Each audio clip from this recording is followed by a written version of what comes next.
गणाधिपति के सुंदर गीत से इसको समझेंगे। अमलतम आचार धारा में स्वयं निष्णांत है, दीप सम शत दीप दीपन के लिए प्रख्यात है। धर्म शासन के धुरंधर धीर धर्माचार्य है, प्रथम पद के प्रवर प्रतिनिधि प्रगति में अनिवार्य है। वंदना आनंद पुलकित विनय नत हो मैं करूं, एक लय हो एक रस हो भाव तन्मयता वरूं।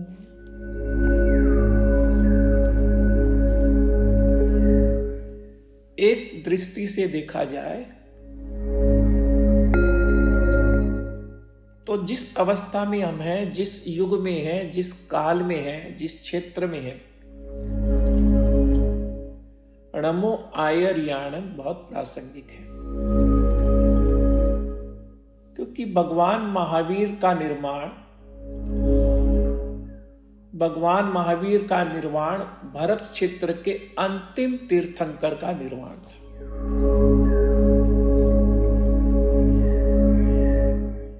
लगभग 2550 बरस में। उसके बाद इस क्षेत्र में, इस कालखंड में कोई दूसरे तीर्थंकर हुए ही नहीं, और इस आर्य में और किसी तीर्थंकर के होने की संभावना भी नहीं। भरत क्षेत्र के अंतिम जो केवली हुए, जिन्हें अंतिम शुद्ध ज्ञान हुआ, केवल ज्ञान हुआ, उन्होंने नव दीक्षित मुनि जम्बू ने अपने गुरु सुधर्मा स्वामी से निवेदन किया कि मुझे भगवान महावीर के दर्शन करा दो।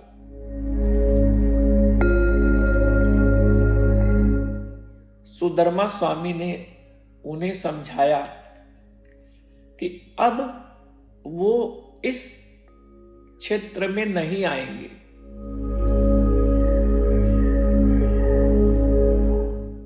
तुम्हें ही जाकर दर्शन करना होगा। हाँ, तीर्थंकरों ने जो कहा, जिसको हम देशना कहते हैं, उसका स्वाध्याय करके हम उससे लाभ प्राप्त कर सकते हैं, उससे दिशा निर्देशन मिल सकता है। 32 आगम जिसमें उनकी देशनाएं रिकॉर्डेड है, वो भी अद्भुत थी। तीर्थंकरों की देशना को लिपिबद्ध किया गया, उनके भगवान महावीर के 800 वर्षों बाद उसको लिपिबद्ध किया गया। तब तक वो स्मृति के आधार पर ट्रांसफर होता था गुरु से शिष्य।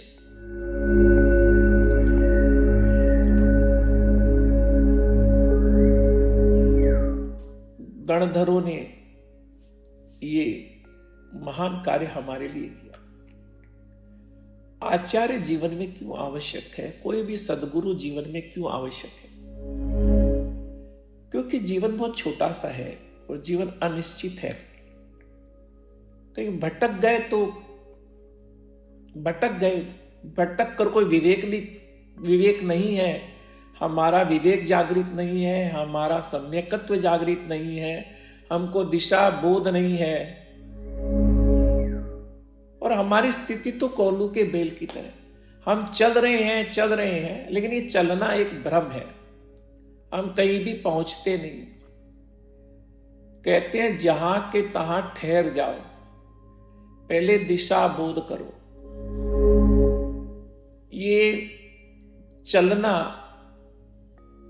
एक बहुत बड़ा भ्रम है।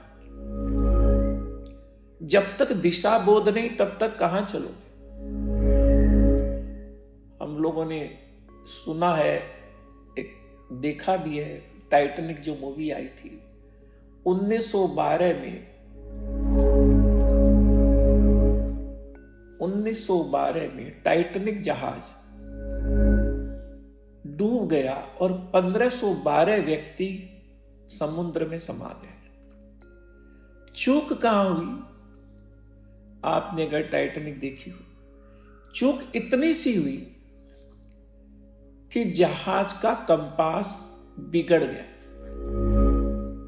वो दिशा बोध नहीं दे रहा था और सामने एक बहुत बड़ा चट्टान था जिसका छोटा सा हिस्सा कैप्टन को दिख रहा था, मगर चूंकि दिशा बोध नहीं हो रहा था, कंपास काम नहीं कर रहा था, उसने गलत दिशा ले ली और उस चट्टान से जहाज टकरा गया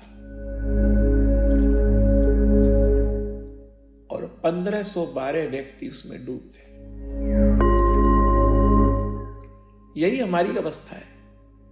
जीवन में कंपास नहीं है, जिगा में कोई दिशा नहीं, बस टकराते रहते हैं और फिर हम कहते हैं जीवन बड़ा संघर्षमय है, समस्याएं बहुत है, सब कुछ प्रतिकूल है,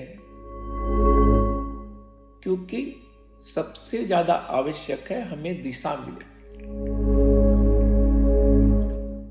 और किसी किसी प्रसंग में तो आचार्यों को भगवान से भी ऊपर माना गया। कबीर का ये दोहा कितना प्रसिद्ध है, गुरु गोविंद दो खड़े काके लागू पाए, बलिहारी गुरुदेव की गोविंद दियो बताए। आचार्य नहीं होते तो हमको दिशा भी कहां मिलती। आचार्य नहीं होते तो हम तो जीवन में भटकते रहते, आत्मा आई और ऐसी ही चली जाती। आचार्य नहीं होते तो अध्यात्म की झलक भी हमको नहीं मिलती। इस युग में सबसे शुभ कुछ है, इतना वातावरण में कंफ्यूजन है, इतना सद्गुरु के नाम पर प्रपंच है, सबसे शुभ कुछ इस जीवन में है तो वो है कि अच्छा सद्गुरु मिल जाए। लोग गुरु भी बदलते रहते हैं, लोगों का जीवन बीत जाता है गुरु को खोजने में। ऐसा गुरु हो, ऐसा सद्गुरु हो। और आचार्यों का महत्व तो हमने उस कथा से सुना है, द्रोणाचार्य और एकलव्य की। एकलव्य को द्रोणाचार्य का दर्शन और सानिध्य नहीं प्राप्त हो रहा था। एकलव्य ने द्रोणाचार्य के साथ टेलीपैथी की, उनकी मूर्ति बनाई, उनके संग संबंध स्थापित हुआ और द्रोणाचार्य के सद्गुण उसके अंदर आ गए, वो योग्यता उनमें आ गई। ये जो शब्द है गुरु, इसका भी कोई अंग्रेजी अनुवाद नहीं। टीचर मतलब गुरु नहीं होता है। मैंने कहा ना, कुछ ऐसे शब्द हैं हमारे संस्कृति में जिसका अंग्रेजी अनुवाद नहीं है, क्योंकि अंग्रेजी में वो अवधारणा नहीं है, अंग्रेजी में वो सघनता नहीं है। जैसे हम कर्म बात करते हैं, कर्म का अंग्रेजी अर्थ नहीं है, सारी दुनिया में उसको कर्म कहा जाता है। मंत्र का कोई अंग्रेजी अनुवाद नहीं, संस्कार का भी कोई अंग्रेजी अनुवाद नहीं, वैसे गुरु का कोई अंग्रेजी अनुवाद नहीं। गुरु माने टीचर नहीं होता है, गुरु माने प्रीचर भी नहीं होता है। सारे संसार में अध्यात्म के क्षेत्र में लोग गुरु ही कहते हैं, ही इज माई गुरु, नहीं कहते इज माई टीचर। गुरु के क्या लक्षण होते हैं? हम कैसे मूल्यांकन करें कि ये सद्गुरु हैं, इनका हाथ पकड़ ले तो? बस पार पड़ जाएगी। सूफियों में कहावत है कि बस सदगुरु का पल्ला पकड़ लो,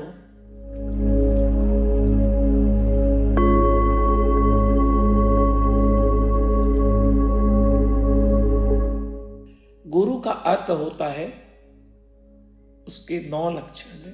पहला है जिसमें जिनका ज्ञान और आचरण एक हो, who walks his talk, who practices what he is preaching। किसी की वाणी का प्रभाव तभी पड़ता है जब उनके जीवन में वो उतरा हुआ हो।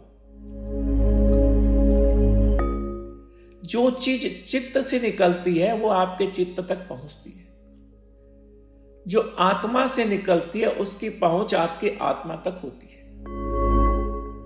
जो केवल बुद्धि से निकलती है वो केवल आपकी बुद्धि के ऊपरी सतह तक अटक जाती है। जिस वाणी का उद्गम जहां से होता है उसकी पहुंच उतनी ही सघन होती है।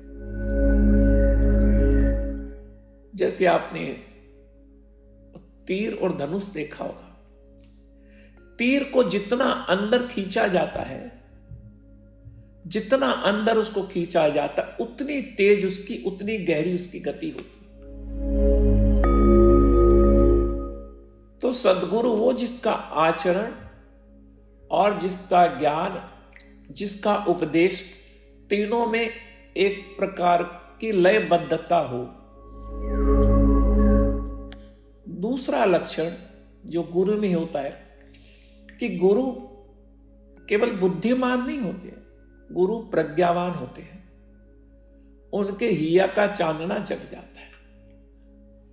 वो बुद्धि की सीमा को पार करके प्रज्ञा की सीमा में प्रवेश कर जाते हैं, और जो कुछ भी कहते हैं वो प्रज्ञा से कहते हैं, अपने अनुभव से कहते हैं।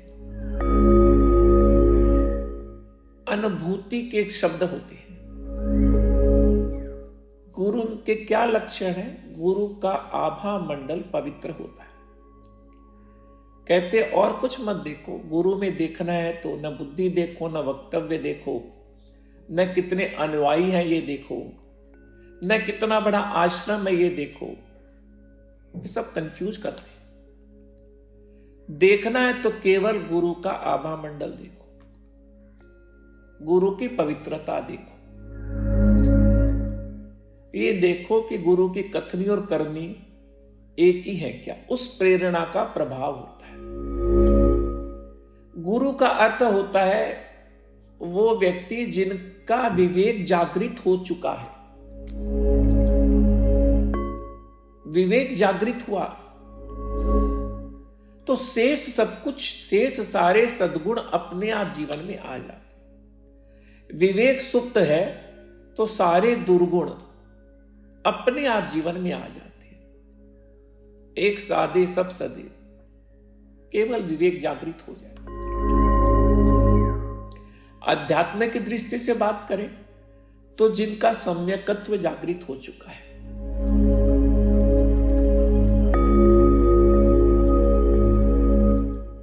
और उनको सद्गुरु कहते हैं जिनमें इन सब योग्यताओं के अलावा नेतृत्व देने की क्षमता है। ऐसे बहुत ऋषि मुनि हैं, गुफाओं में 100 वर्षों से साधना कर रहे हैं, एकांत में हैं। हम सद्गुरु उनको कहते हैं जो नेतृत्व भी दे रहे हैं। और इसमें कोई व्यक्ति विशेष की आराधना नहीं है। कोई भी व्यक्ति हो, वे कहीं भी हो, किसी भी रूप में हो, किसी भी परंपरा में हो, वो पोप के रूप में कैथोलिक में हो, या पेस्टर के रूप में प्रोटेस्टेंट में हो, वो आचार्य हो, वो बिशप हो, वो मौलवी हो, वो इमाम हो, वो शेख सूफी हो, वो रिलीजियस डीन हो, या सबके प्रति आराधना है। हर उस व्यक्ति को जो इस भूमिका को प्राप्त कर चुका है, उन सबको प्रणाम।